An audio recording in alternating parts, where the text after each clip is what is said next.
अक्षय तृतीया की आप सभी दर्शकों को ढेर सारी शुभकामनाएं। और आप देख रहे हैं ग्रैंड धर्मा सन्मार्ग।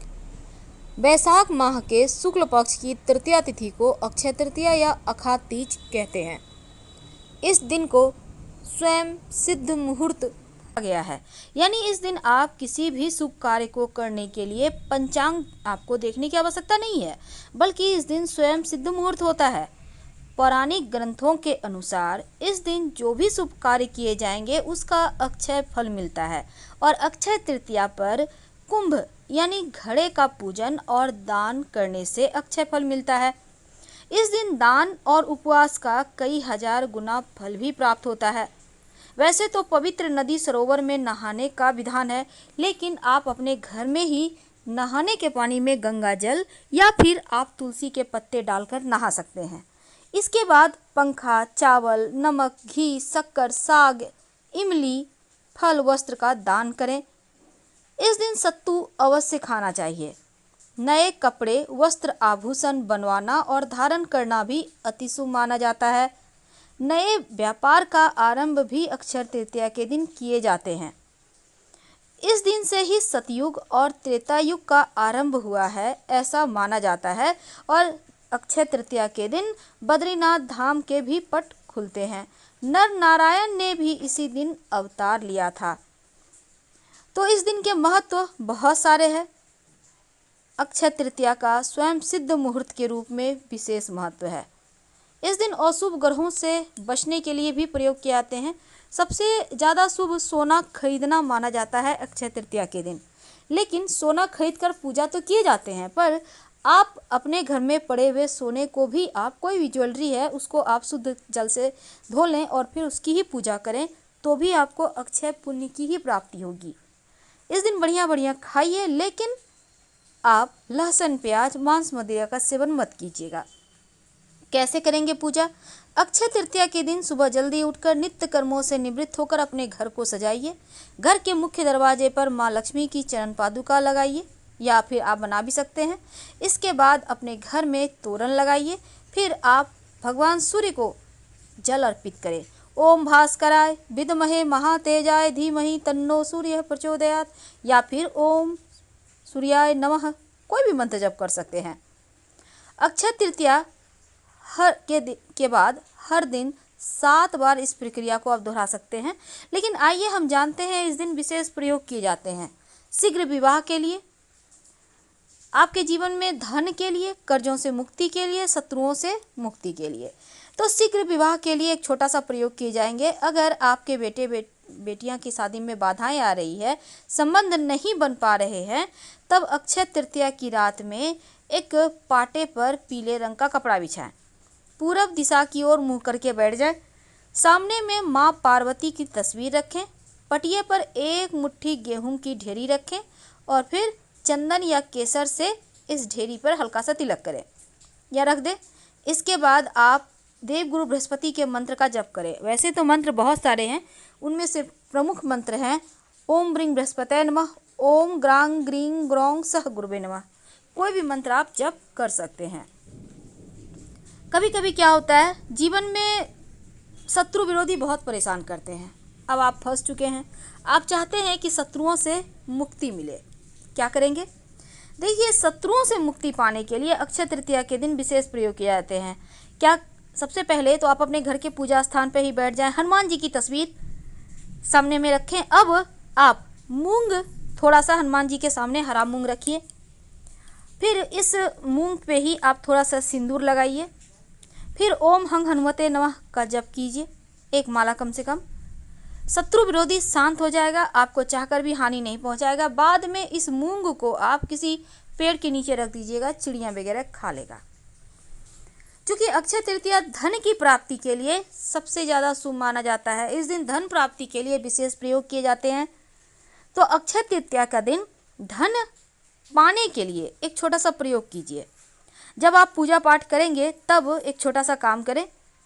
आपको चाहिए होगा, एक लाल रंग का कपड़ा ले लें, माँ लक्ष्मी के सामने रख दें। इस पर आपके घर में जो शंख है उसको रखिए।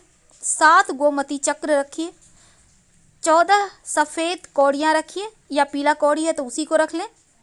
अब हल्का सा कच्चा दूध और गंगा जल से हल्का सा स्नान कराएं। फिर इसको आप अपने घर के पूजा स्थान पर ही रहने दीजिए। केसर से तिलक करें। आप हल्का हल्का सा जल और दूध का छिड़काव कर लीजिएगा। फिर मिश्री का भोग लगाइए माँ लक्ष्मी को, धूप दिखाइए और इस शंख को जो है सुबह शाम 3-3 बार बजाइए। और जो कौड़ी और आपने गोमती चक्र लिया है, इसको एक चांदी का सिक्का के साथ बांधकर आप वहीं पर माँ लक्ष्मी के पास रख दें या धन के स्थान पर रख दें। नियमित रूप से धूप दीप दिखाते रहें, धन आपका आता रहेगा, धन की कमी आपको कभी नहीं होगी।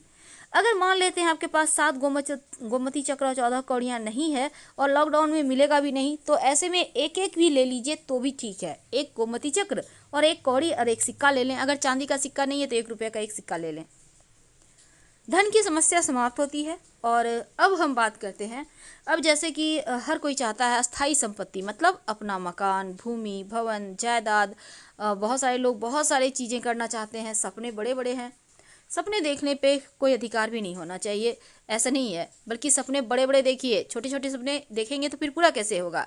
तो ऐसे में आप एक छोटा सा काम कीजिए। अगर आप चाहते हैं कि सपने आपके बड़े हैं तो बड़े सपने भी पूरे हो जाएं, तो अस्थाई संपत्ति के लिए अक्षय तृतीया के दिन आप अपने घर में स्फटिक का श्रीयंत्र लाकर स्थापित करें अपने घर के पूजा स्थान पे, यानी कि पूर्व उत्तर दिशा में। तो अक्षय तृतीया के दिन जब आपके घर में पहले से स्फटिक यंत्र है तो अच्छी बात है, उसको आप नियमित रूप से पूजा पाठ करते रहिए। सबसे पहले तो शुद्ध जल से स्नान कराइए, फिर आप गुलाबी या लाल कपड़े पर श्रीयंत्र को रखिए। इसके बाद आप श्री सुक्तम का पाठ कीजिए। माना जाता है जिस घर में श्रीयंत्र होता है उस घर में के मालिक जो होते हैं कई सारे भूमि भवन प्रॉपर्टी के मालिक बन जाते हैं। तो छोटा सा प्रयोग है पर इसके प्रभाव दिखेंगे। अब अक्षय तृतीया के दिन कर्जों से मुक्ति पाने के लिए छोटे छोटे बहुत सारे उपाय किए जाते हैं। आप अपने पूजा स्थान पर लाल कपड़े पर कनक धारा यंत्र की भी स्थापना कर सकते हैं, या आप माँ लक्ष्मी के तस्वीर के सामने ही बैठकर रोज 51 दिन तक कनक धारा स्त्रोत का पाठ करें। अब मान लेते हैं आप नहीं पाठ कर पा रहे हैं, पूजा पाठ आपका बंद है, तो आप सुन लीजिएगा ऑडियो।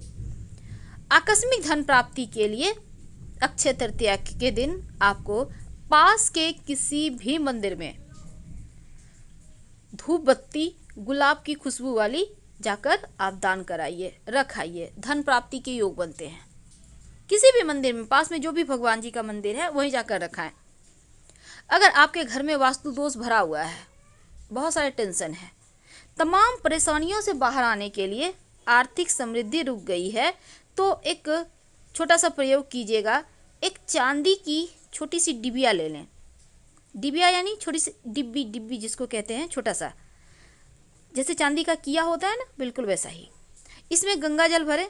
अब डिब्बी पर मौली धागा के साथ एक मूंगा बांध दें और अक्षय तृतीया के दिन इस गंगा जल भरे हुए चांदी के डिबिया के साथ जो मूंगा आपने बांधा है अपने घर के पूजा स्थान पर रख दें। आर्थिक समृद्धि बढ़ने लगेगा, धन की कमी कभी नहीं होगी। बहुत सिंपल है, लेकिन इसके प्रयोग के आपको फल अद्भुत रूप से मिलेंगे। वैसे तो एक छोटा सा प्रयोग किया जाता है। धन धान्य की वृद्धि के लिए अक्षय तृतीया के दिन 1 मुट्ठी बासमती चावल, वही चावल जो पूजा में यूज होता है, किसी बहते हुए जल में प्रवाहित कर दें। माँ लक्ष्मी से प्रार्थना करें तो जीवन में धन की मुश्किलें दूर होगी, धन आता रहेगा और आश्चर्यजनक रूप से आप प्रगति करते चले जाएंगे। अगर मान लेते हैं आपके आसपास कहीं बहता हुआ नदी नहीं है, अब इसमें आप जा भी नहीं पाएंगे, तो क्या करेंगे? पास के किसी भी पेड़ के नीचे आप रख दीजिए या पास के किसी भी मंदिर में जाकर रख दीजिएगा, तो धन लाभ के योग बनेंगे और जीवन के कष्ट भी कम होंगे। तो अक्षय तृतीया के दिन वैसे तो रुद्राक्ष भी धारण आप कर सकते हैं। रुद्राक्ष तो आपको पता होगा, ये रुद्राक्ष 5 मुखी भी हो सकता है और 14 मुखी भी हो सकता है। पहले पूजा अर्चना कर लें, फिर जब आप उसको धारण कर लें गले में, बुद्धि, प्रेम, धन, मान, सम्मान, यश सब बढ़ता चला जाएगा, दिन दूनी रात चौगुनी तरीके से। तो हम आपसे विदा लेते हैं। अगर जानकारी अच्छी लग रही हो तब लाइक कर सब्सक्राइब कीजिएगा। हम फिर मिलेंगे, बहुत सारी चर्चाएं करेंगे कि अक्षय तृतीया के दिन आप कैसे क्या करें। हर हर महादेव।